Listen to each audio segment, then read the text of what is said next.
Good morning, staff. I was going to do this session with you to help answer some of your questions that you've been asking. I'm going to try to go through them pretty quickly so that you don't have to spend minutes and minutes or even an hour possibly listening to me talk here. So we'll get right after it. First item, or the first category that I'm going to talk about, is attendance. Taking attendance and doing those types of things as a teacher, we know that's not going to be perfect on day one. We also know that students are expected to attend class even if they are remote or hybrid, and so you're going to have kids that are at home that need attendance taken on them. You'll have students at school that also need attendance taken for them. Students that are 100% remote, not coming onto campus at all, we're still working through the details of what remote learning actually means for the high school, and I hope to have that finalized very soon. And that'll help answer some of the questions that are out there about learning logs as well. We will still use our robocall or our PowerSchool system to help with unexcused absences. When it comes to excused absences, we're working on procedures to have in place so that if someone is absent, then we can have clarifying questions asked to those families to determine the health status of maybe what their student currently is, but also to help kind of get a gauge on what's the status of our entire student body. I could explain that in further detail by saying if we have 50 to 60 kids that call or getting called in sick, then we need to do some follow-up with those 50 to 60 families to identify, is it COVID? Is it just not feeling well?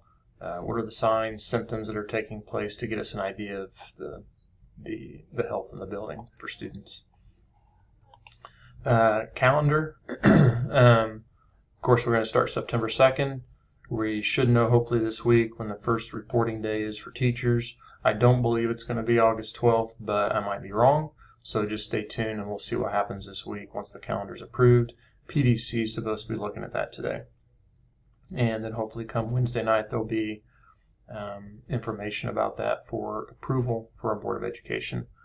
We know that with the delay, I've been told that there's not going to be a decrease in classified staff pay. So if you're not a 12-month employee and you've been concerned about if we start later, am I going to lose pay? My understanding right now is that that is not true. You're still going to get the hours and the time in this year. It just might not be like it's looked in the past.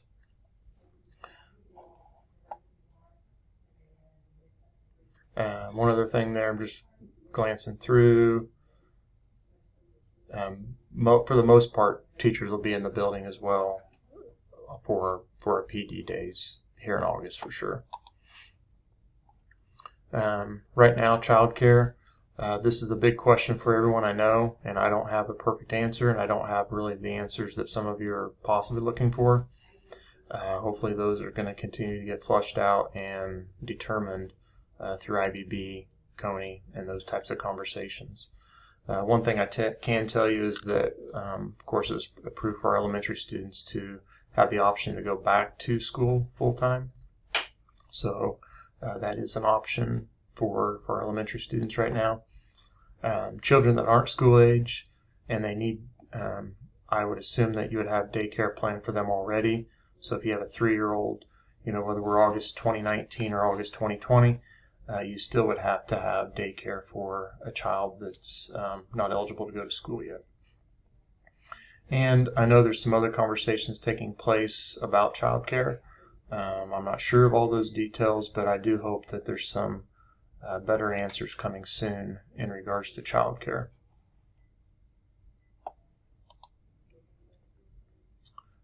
Some questions from on a classroom level. Materials will be handed out to students in class, and what I mean by that is, I think I had the question, are we going to be allowed to hand papers out and items that students need in class? Yes, you will be able to do that. Methodist Church is also providing supplies this year again, like they have in the past. So Ms. Bloomquist sent an email, I believe, last night, letting you know what those supplies are. Students are going to be required to wear a mask in the classroom. Our class numbers should be lower with our step plan approach, meaning For the most part right now, I don't foresee you having a full class anytime soon.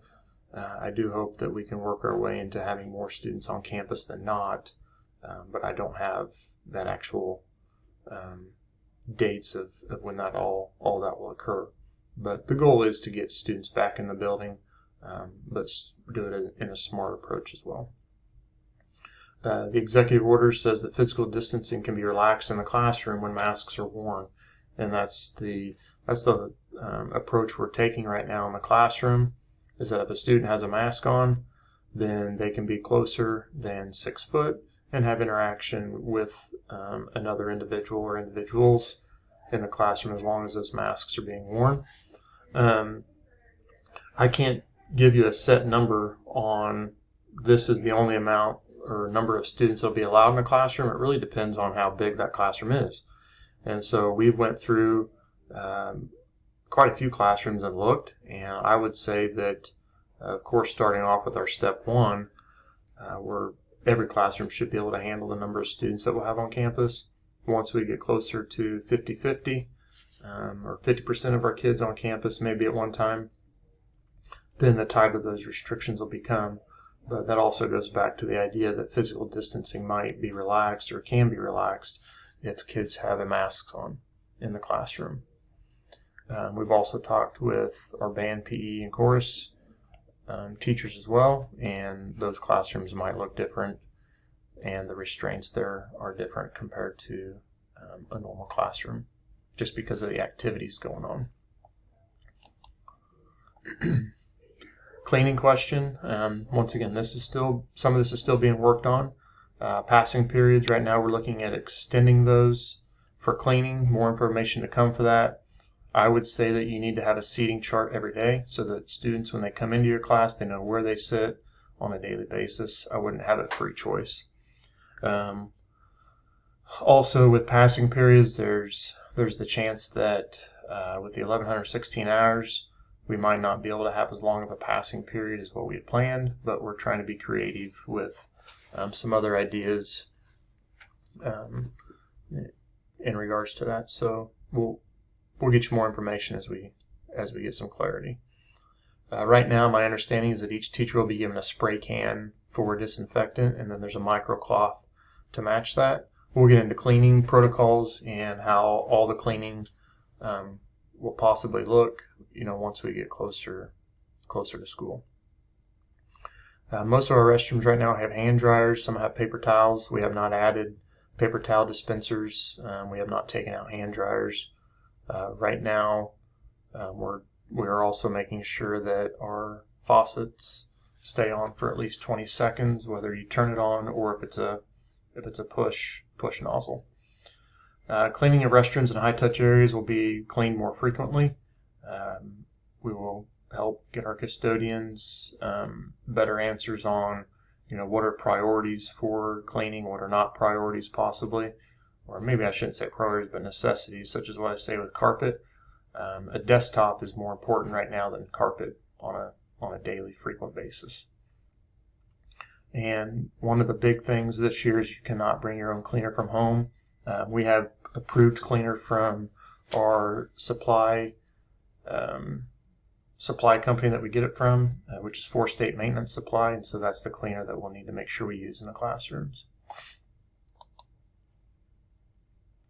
I know that communication is extremely important, not just from me to you, but also once school starts, it's going to be extremely important from teachers to parents and students, and those procedures and the communication that takes place with parents and students is going to be increasing over time, and hopefully our first few days, maybe our first week, 2 weeks, who knows, is going to be really training students on how to communicate with you, how you're going to communicate with them, no matter what type of environment we're in this year for learning.